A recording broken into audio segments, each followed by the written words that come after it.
Hey guys, it's me Jack. No wait, it's his friend Adam from the 2 Angry Gamers. I'll be standing in for Jack today, as some of you may be aware he's had jaw surgery and he can't talk for a little while. But that's enough about Jack. I'm sick of the videos always being about him. Me, Jack. Anyway, I'm running the show today and I'm going to be talking you through some hot Battlefield 5 news. Now, I don't know about you, but I'm getting withdrawals already.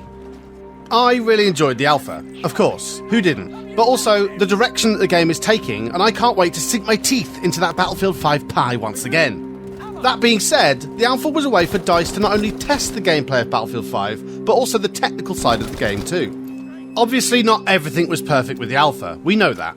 There are always things that can be improved upon and changed.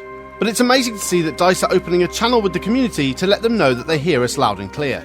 And to prove this, they've recently put together a very long blog post, detailing a ton of information about the alpha, what it means, and what they've already changed going forward. So let's take a look, break it all down, and discuss the consequences. Before we get into the gameplay side of things, let's first touch on that juicy back end. Oh, cheeky. While it sounds pretty boring, for example, how easily you get into the game, as well as the amount of time you're kept waiting, it's actually really important for the overall game experience. We all know that during the alpha there was some big issues when you're trying to stay in a squad, especially if you joined in a party. Even being able to join a squad once you were in the game was a bit hit and miss. This, of course, was not ideal for such a team-based game, but DICE said it will be fixed, and it was simply a bug that couldn't be fully addressed during the course of the alpha. We have to kind of take this with a pinch of salt, I feel, because the squad system and party system has been pretty dreadful since Battlefield 3. And honestly, it's not really improved much all the way up to Battlefield 1. Sometimes it simply just doesn't work. So, fingers crossed that DICE are going to make fixing that new system a top priority. One thing I didn't have in the alpha though, was any crashes. I'm not sure if anybody else observed any, but on my setup at least, I don't remember having any issues in that respect. Which, you know, it's quite nice, isn't it? When it comes to joining a game, DICE have acknowledged that there were still a few issues with matchmaking during the alpha. And as such, some players were either put on servers that weren't really suitable in terms of location and ping, or they simply got a matchmaking error. Of course, the server browser is often the best choice, but DICE are aware that the quick matchmaking needs a few tweaks to make it a bit more consistent. They say the entire system will see improvements before the game releases, but it's important to remember that there is a lot for the system to consider when matchmaking players. Skill level, latency, location. There's always a lot in play to ensure users get the best experience. And there are always going to be a few times where it doesn't get it quite right. I personally wouldn't mind having a slightly longer wait time if it meant getting into the best server. One thing that I find particularly frustrating in Battlefield 1 is when you use the quick match and you get placed into an empty server. It happens all the time, and I do think that part of that is perhaps due to the lower player count now compared to launch, but I would rather wait a few more minutes than be put into an empty server. Or, of course, I could use a server browser, which I would say I use 90% of the time anyway. Okay, so moving on to the good stuff. The gameplay. The meat and gravy. The veg. What have DICE said they've already changed based on the data and the feedback from the BF5 closed alpha? Well, I think it's worth pointing out the obvious first. The alpha was just a small taste, a nibble, of what the whole smorgasbord of a game will have to offer.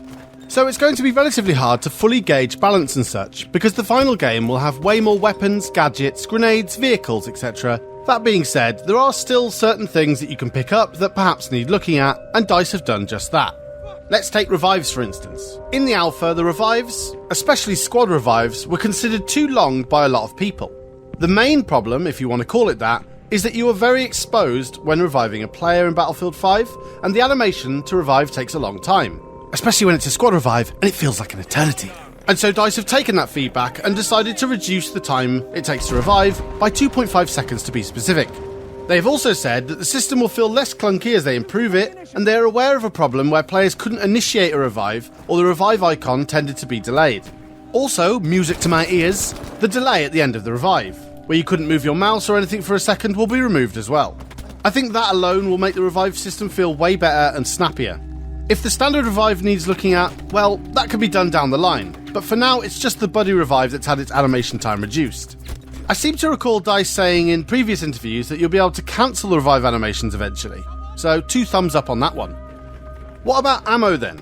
I know that was a really big topic during the alpha. There is a big change up for Battlefield 5, and not only do you start the round with a lot less ammo, but you really have to work with your teammates or utilise the supply stations around the map to restock.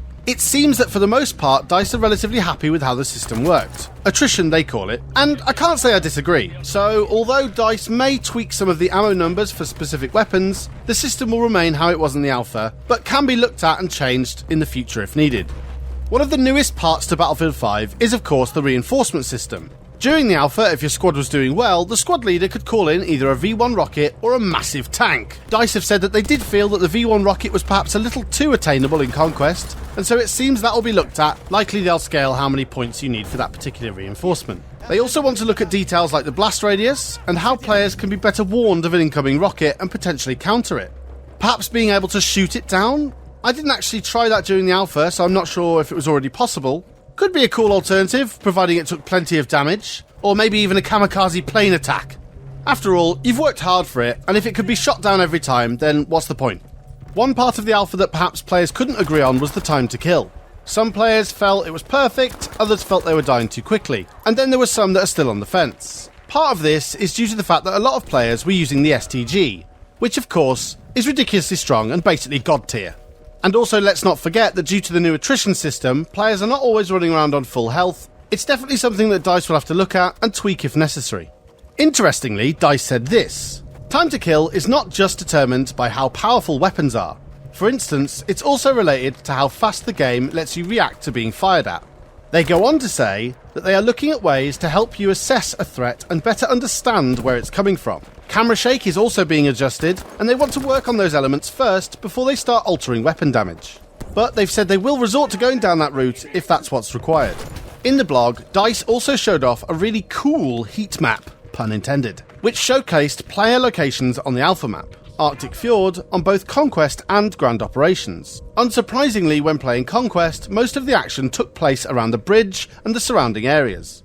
But these sort of heat maps give DICE so much data to work with. For instance, on Grand Operations, they can see where players are parachuting in, so they can see what areas of the map need more defence, or perhaps are too strong for the attacking team, depending on a map. Lastly, DICE touched on gameplay in the alpha. And of course, if you have played Battlefield 5, you will know that the game has gone down a very different route from Battlefield 1. Random bullet deviation and bullet spread was the order of the day in Battlefield 1, but Battlefield 5 has real recoil that you can see, control, and in turn master.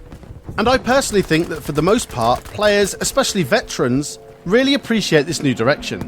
I personally love it, but maybe, let's bam that spice pig up another notch. Perhaps a little bit more recoil could be introduced on some of the harder hitting assault rifles. STG.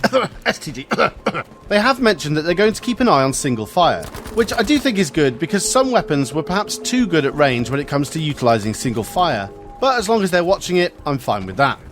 Of course, during the alpha, we only had a handful of weapons to choose from, so players you were encountering often had the same weapon as you.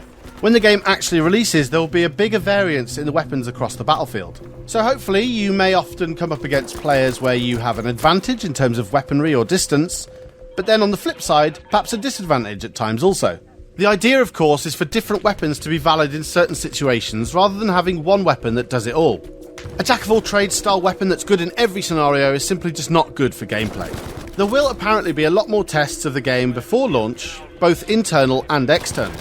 I don't think anybody would be surprised if we see a closed beta, and DICE have already confirmed there will be an open beta in September, so we've got that to look forward to. I think it's great to see DICE opening up and talking to the community about how they felt a test went, but also letting us know what they intend to change.